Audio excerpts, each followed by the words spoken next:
Hello friends, welcome to civil Mantra. आज हम discuss करेंगे सिंगुलरिटी के बारे में। जैसा कि हम डिस्कस कर चुके हैं कि जीरोस ऑफ एनालिटिक फंक्शन क्या होता है, अब उसी के नेक्स्ट हम डिस्कस करेंगे सिंगुलरिटी क्या होती है। सिंगुलरिटी क्या होती है, जैसे मैं डेफिनेशन पहले देखता हूँ। A singularity of a function f Z is a point at which the function ceases to be analytic. इसका मतलब क्या है? सिंगुलरिटी हम उसे कहेंगे जो हमारा फंक्शन है F Z is a point, एक पॉइंट पे क्या होगा, at which function ceases to be analytic. उस पॉइंट पे फंक्शन क्या होगा, एनालिटिक नहीं होगा, उसे हम कहेंगे सिंगुलरिटी। सपोज दैट अगर मैं एक कंसीडर करूं, सपोज दैट ये मेरा एक फंक्शन है, तो इस पॉइंट पे सपोज मैंने हमारा इस पॉइंट पे जो हमारा फंक्शन है वो एनालिटिक नहीं है। अब एनालिटिक किस कंडीशन क्या होती है ऑलरेडी हम डिस्कस कर चुके हैं। अगर आपने पुराना वीडियो नहीं देखा है तो जरूर देख लें। तो इस पॉइंट पे ये क्या है, फंक्शन क्या है, एग्जिट नहीं कर रहा, कहने का मतलब एनालिटिक नहीं है, तो वो हमारा फंक्शन क्या होगा, सिंगुलरिटी होगा। कहने का मतलब एक एग्जांपल मैं लेता हूं। अगर मैंने एफ जेड इक्वल टू मान लिया दिया है जेड प्लस वन या Z equal to Z minus two, अगर इसकी सिंगुलरिटी फाइंड करनी है कि किस पॉइंट पे यह फंक्शन हमारा क्या है, सिंगुलरिटी है, तो हमें क्या करना है, इस पॉइंट को जीरो विजिट करना है। अगर हम z equal to zero put करें और यहाँ z minus two equal to zero, यानी कहने का मतलब z इक्वल टू वैल्यू क्या आएगी, टू, और एक वैल्यू हमारी आ गई जीरो। तो इससे क्या पता चलता है, it is analytic everywhere except this point और दिस पॉइंट। कहने का मतलब ये फंक्शन क्या है, पूरा एनालिटिक है, बट इस पॉइंट पे एनालिटिक नहीं है, z equal to zero and z equal to two पे। तो कहने का मतलब जो हमारा z इक्वल टू जीरो है और z इक्वल टू टू है are only singularity of this function. There is no other singularity of F Z is neighbourhood of this point. ये हमारी हो गई सिंगुलरिटी। कि सिंगुलरिटी का मतलब यही है कि जो हमारा पॉइंट है उस पॉइंट पे हमारा क्या होगा, जो फंक्शन है वो एनालिटिक नहीं है। अब हम बात करते हैं इसके टाइप के बारे में।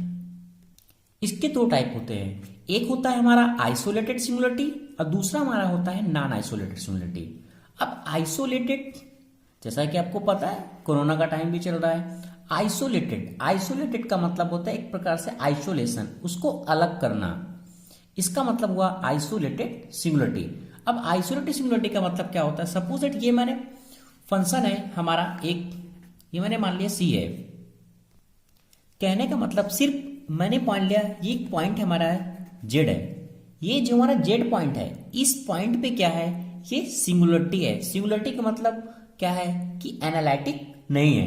अगर इस पॉइंट पे, सिर्फ इसी पॉइंट पे, ये पॉइंट हमारा ऐसा पॉइंट है जिसपे सिर्फ सिंगुलरिटी हमारी फाइंड हो सकती है, और इसके जो नेबरहुड पॉइंट हैं ये सारे क्या है, एनालिटिक कंडीशन पे हैं, और जो जेड हमारा पॉइंट है इस पॉइंट पे सिर्फ क्या है, ये हमारा पॉइंट एनालिटिक नहीं है। कहने का मतलब अगर हम कोई फंक्शन मान ले, if F Z equal to, अगर मैं इसकी डिफिनीशन लिखूं आपको मतलब समझ में आ गया होगा कि अगर इस पॉइंट पे इसके जो नेबर पॉइंट हैं इससे में कोई मतलब नहीं है, अभी सिर्फ इस पॉइंट की मैं बात करूं, इस पे क्या है, ये फंक्शन क्या है, एनालिटिक नहीं है, और इसके सारे जो नेबर पॉइंट हैं वो एनालिटिक हैं, बट इस पॉइंट की सिर्फ बात करें तो वो फंक्शन क्या है, एनालिटिक नहीं है। अगर ऐसा पॉइंट हमें मिलता है तो वह हमारा क्या रहेगा, आइसोलेटेड सिंगुलरिटी।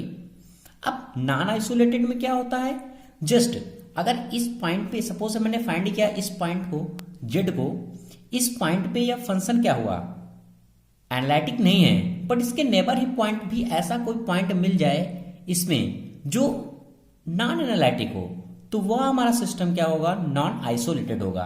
कहने का मतलब इस पॉइंट को हमने अलग कर दिया तो ये आइसोलेटेड हो गया, बट नेबरहुड पॉइंट में भी हमें एक ऐसी कंडीशन मिल गई जब हमारा पॉइंट है एनालिटिक नहीं है, तो वह हमारा क्या रहेगा, नॉन आइसोलेटेड सिंगुलरिटी।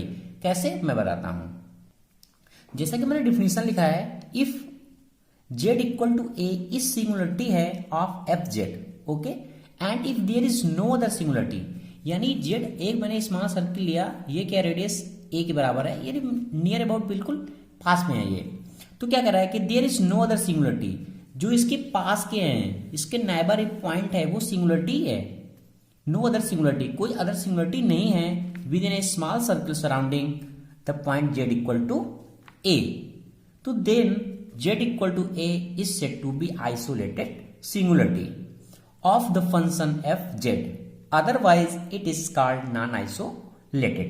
एक एग्जांपल लेते हैं, जैसे कि मैंने एक एग्जांपल कंसीडर किया fz equal to z plus 1 upon z minus 2. अगर इसे हम देखें वैल्यू हमारी क्या निकलेगी, z equal to 0 and z equal to minus 2 equal to 0, यानी कहने का मतलब z इक्वल टू 2. यानी सिर्फ हमारे दो ऐसे पॉइंट हैं z equal to 0 and z equal to 2. हमारा ये फंक्शन सपोज मैंने मान लिया है फंक्शन हमारा है, एक ही पॉइंट है, तो क्या कि ये यूरी पॉइंट पे क्या है, एनालिटिक है except z equal to 0 and z equal to 2. Thus z equal to 0 and z equal to 2 are only singularity. ये क्या है, दोनों सिंगुलरिटी हैं ऑफ द फंक्शन की, एंड नो अदर सिंगुलरिटी, और कोई दूसरी सिंगुलरिटी इसके नियर अबाउट नाइबरहुड पॉइंट पे कोई नहीं है. तो कहने का मतलब ये सिंगुलरिटी हमारी जो कहलाएगी वो कहलाएगी आइसोलेटेड सिंगुलरिटी. अगर हम नेक्स्ट एग्जांपल दूसरा एग्जांपल लें, fz मैंने मान लिया 1 अपॉन 10 पाई अपॉन z है, ये मैंने मान लिया. अगर हमें कोई भी सिंगुलरिटी फाइंड करनी है तो डिनोमिनेटर को हम क्या करेंगे, 0 मान लेंगे. तो मैंने मान लिया 10 pi by z equal to मैंने मान लिया तो 0 है, तो यहाँ से क्या निकलेगा, pi upon z.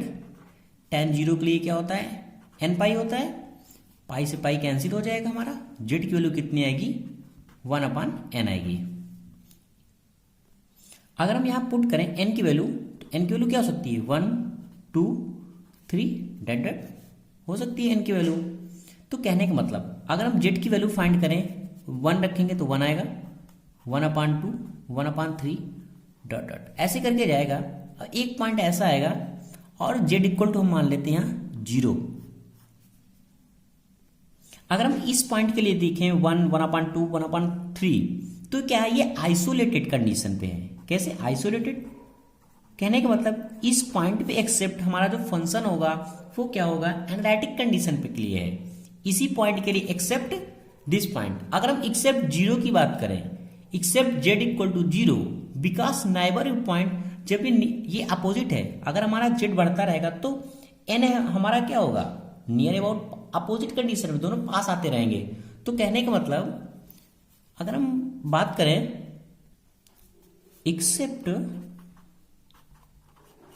z equal to 0, because in the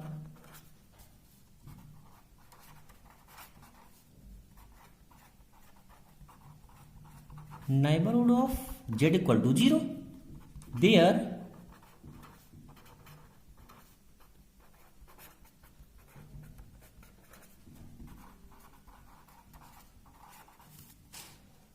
infinite number of